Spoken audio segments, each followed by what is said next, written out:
silo, hvala vam što pratite sve naše napore da se vrati dostojanstvo srpskom učitelju, pa evo i na ovaj dan kada obeležavamo 2 godine od početka najvećeg štrajka u istoriji srpske prosvete, upravo tako štrajkom upozorenja.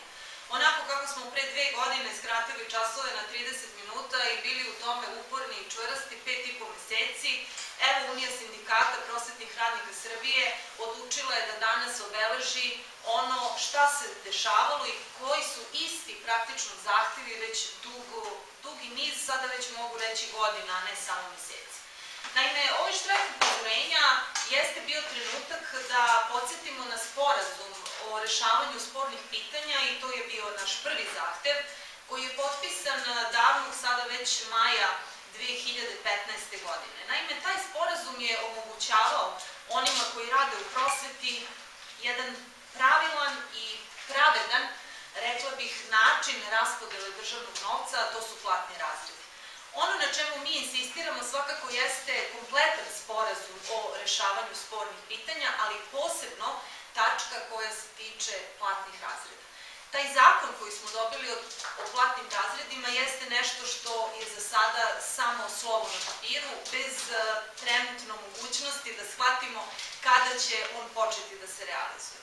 Drugi zahtev, često pominjan u javnosti ovih dana, s obzirom da je najavljeno iz Vlade Srbije da će prosvetni radnici biti ponovo prvi na listi vraćanja dela novca koji je oduzet od plata pre 2 godine. Kao i uvek, reći ću i sada, da smo vrlo zahvalni Vladi Republike Srbije što nas stavlja na prvo mesto za vraćanje dela zarada, ali nažalost mi smo toliko godina ispod republičkog proseka da vraćanje od 6 do 7%, ne znamo još uvek tačno koliko, neće popraviti naše zarade u tom smislu da budemo na republičkom proseku. Naime, kako stvari stoje? 6,8% je potrebno da se vratimo na nivo od novembra 2014. godine, a praktično za prosvetne radnike to je nivo od 2010. godine kada nam plate nisu povećane. Svi mi smo, a to smo obavestili na prošloj konferenciji, za ove 2 godine izgubili 90.000 dinara, mislim na neto 90.000, dakle 2 prosečne zarade. Zašto to stalno ističemo, a čini mi se da javnost nekako jednim delom potpuno razume ono što radimo, a drugim delom osuđuje zašto smo mi ti koji se bunimo, a najviše dobijamo. Dakle, želimo samo ono što smatramo da nam pripada, a to je makar republički prosek, iako smo obrazovani daleko iznad republičkog proseka. Dakle, 70% nas sa fakultetima radi u predškolskim ustanovama, osnovnim, srednjim školama i domovima učenika, a u javnom sektoru taj prosek je nešto oko 25, nešto ispod 25%. To je valjda razlog da taj naš drugi zahtev bude povećanje zarada od 12%. I konačno, Unija sindikata prosvetnih radnika Srbije ne bi bila to što jeste, da nije ponudila jedno objektivno, suvislo i realno rešenje, a to je upravo uređenje sistema kroz raspodelu tehnoloških viškova. Ta tema otvorena je davnih dana u Uniji, čak 2012. godine, ali implantirana je u sistem, makar počela, da bude kada je to shvatio ministar Verbić avgusta 2015. Možemo da podržimo da je Šarčević razumeo raspodelu tehnoloških viškova i praktično nastavio taj put kojim je Verbić krenuo, samo što ga je, ajde kažemo, doveo do nekog nivoa za koji sada, vidjet ćemo, kasnije ću vam govoriti kako stvari stoje i gde smo mi sada na tom putu uređenja sistema. Ta naša 3 zahteva, dakle prvi sporazum o rešavanju spornih pitanja, drugi povećanje zarada od 12% i treći uređenje sistema, jeste nešto o čemu mi praktično na ovaj ili onaj način dugo već govorimo. Zašto smo sada pribegli tome da organizujemo štrajk upozorenja? Naime, stalno nekako javnost očekuje da će biti informisana o prosveti, nažalost jedino kada se prosvetni radnici oglase da će štrajkovati. Mi smo danas želeli takođe da ispitamo kako da opipamo puls u stvari svojih članova i da vidimo na terenu šta se dešava i ja ću vas naravno o tome upravo izvestiti. Trenutno Unija ima 736 škola koje su registrovane, dakle mnogi čekaju proces registracije, ja o njima ovog momenta ne govorim i one naravno pošto ni nemaju dokumentaciju još uvek nisu u štrajku. Od tih 736 od jutra smo dobili podatke za 512 škola koje su ili skratile časove na 30 minuta ili se zvoni na 45, a naši članovi izlaze posle 30 minuta ili u nekim slučajevima kasne na čas 15 minuta. Mogu da kažem da je to jedna stabilna većina unijinih škola, da mi svakako sada radimo sa onima koji se nisu odazvali štrajku, koji nisu umeli da ga organizuju, koji nisu smeli da ga organizuju itd. Ima mnogo tih razloga i uočili smo nešto vrlo zanimljivo kada već govorimo o načinu organizacije. Mi smo upozoravali da je mnogo uputnije i za decu i za njihovu bezbednost da časovi traju 30 minuta i čak smo o tome preko jednog dopisa obavestili kako svoje članove, tako i sve direktore škola, jer za rad škole i za organizaciju časova najodgovornija osoba je naravno direktor škola. I uprkos tome imamo slučajeve da su čitavi kolektivi naravno želeli da skrate časove na 30 minuta, ali direktor iz nekih razloga to nije radio, ne shvatajući možda ili shvatajući, a ne želeći da preuzme odgovornost da tu može da nastane problem tih 15 minuta iz nekog razloga.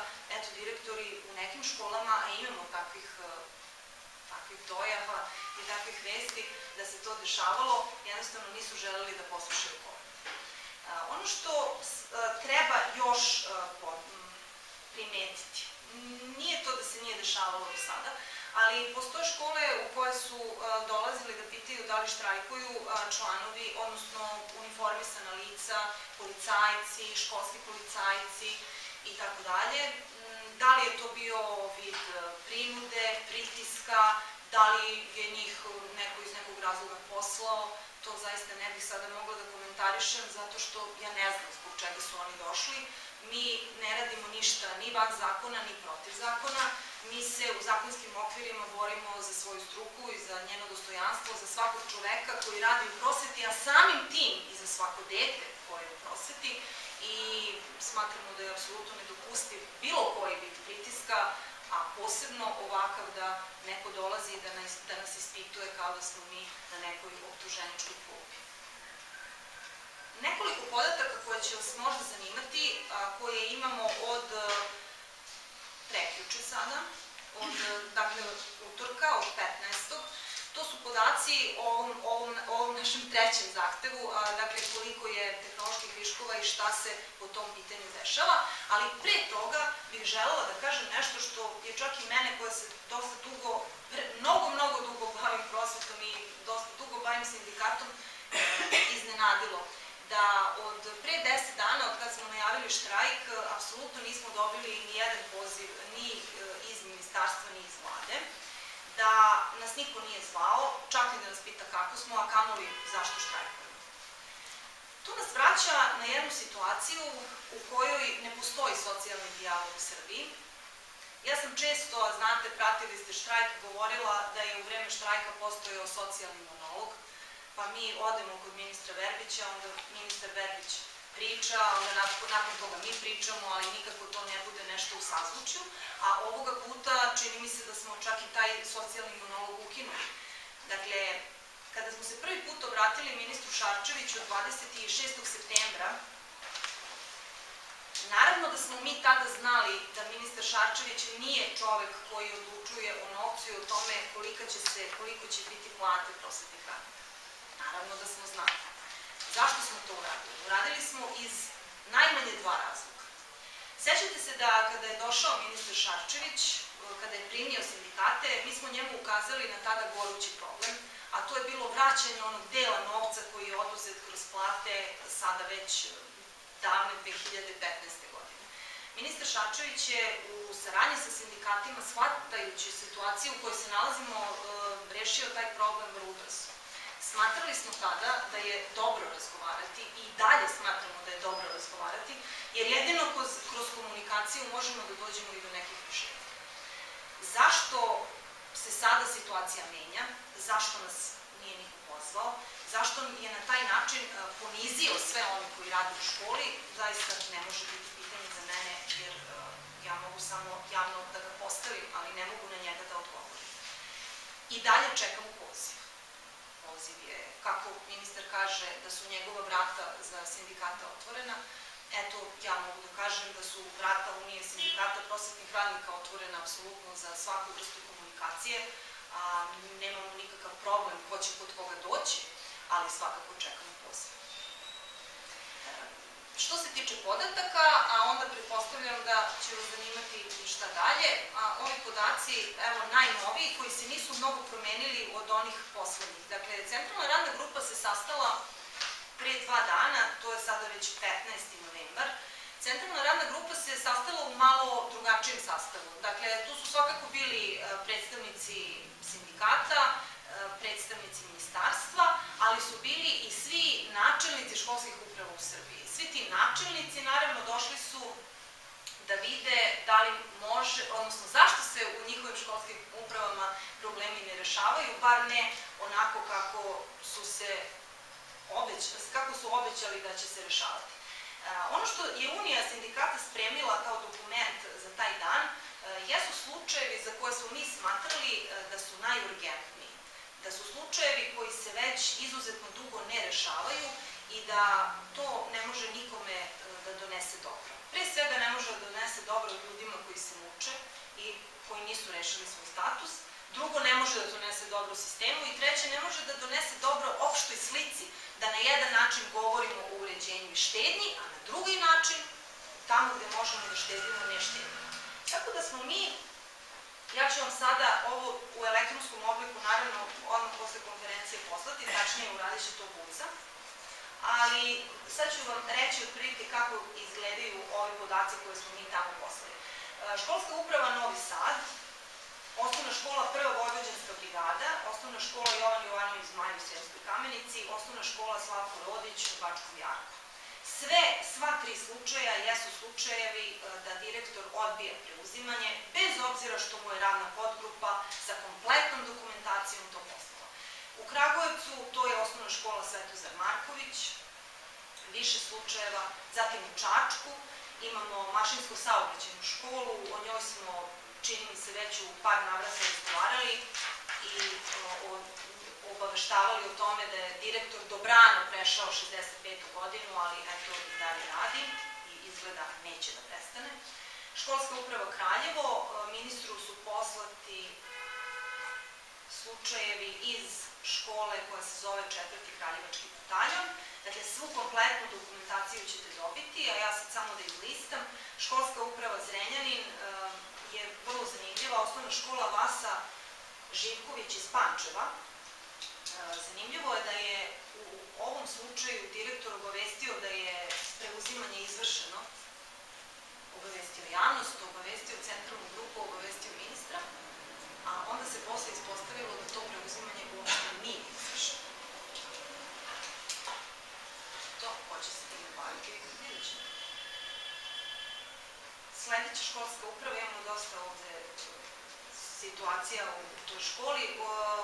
Leskovac, koji je i sam ministar pominjao pre nekoliko dana, tu imamo nekih 12 slučajeva, zatim Užice, Beograd i sve u svemu. Ovde smo mi izlistali nekih 14 slučajeva za koje smatramo da su najalarmantniji i gde praktično se direktno krši zakon. Smatramo da time treba da se bavi i centralna grupa i ministara. Mi smo, eto, za početak dali informacije. To su slučajevi koji mogu biti rešeni dobrom voljom.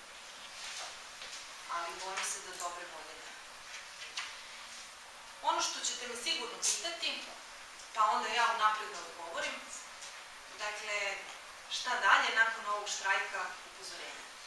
Rekoh ja pre 2 godine, na ovaj dan počeo je štrajk koji je trajao 5,5 meseci. Na ovaj dan pre 2 godine pojma nismo imali da će taj štrajk trajati toliko, jer smo smatrali da možemo relativno lako ili brzo ili brže da se dogovorimo, pa smo eto videli da smo se na kraju dogovorili, a to se i dan danas ne poštuje. Rekla sam vam takođe da nas niko nije zvao na razgovore. Ono što jeste možda logičan sled ovih događaja, ako neće neko nas da zove na razgovore, mi ćemo se preporučiti za razgovore. Pretpostavljam da će naš sledeći korak biti da se nađemo u Nemanjinoj ulici i da se prošetamo od Ministarstva prosvete do Vlade Republike Srbije, pa da vidimo da li će nas onda neko uočiti, da li će nas neko uvažiti i da li će nas neko pozvati da pita kakve to mi ideje imamo o uređenju sistema. Ovako ispada da smo mi pre godinu i sad već koliko meseci, u aprilu mesecu 2015. eto godinu i po dana, potpisali sporazum oko koga se praktično vrtimo već 2 godine, stalno oko jednog te istog i još se nama spočitava kako mi nismo zadovoljni, kako treba da budemo zadovoljni zbog tog povećanja koje ja i dalje zovem vraćanje i tako se malo igramo nekih filoloških reči, odnosno nekih filoloških anegdota. Sve u svemu, tako je kako je, preko 500 škola koje su u štrajku trenutno dovoljno govori o tome kako je raspoloženje članova Unije sindikata prosvetnih radnika Srbije. Ono na čemu ćemo raditi, što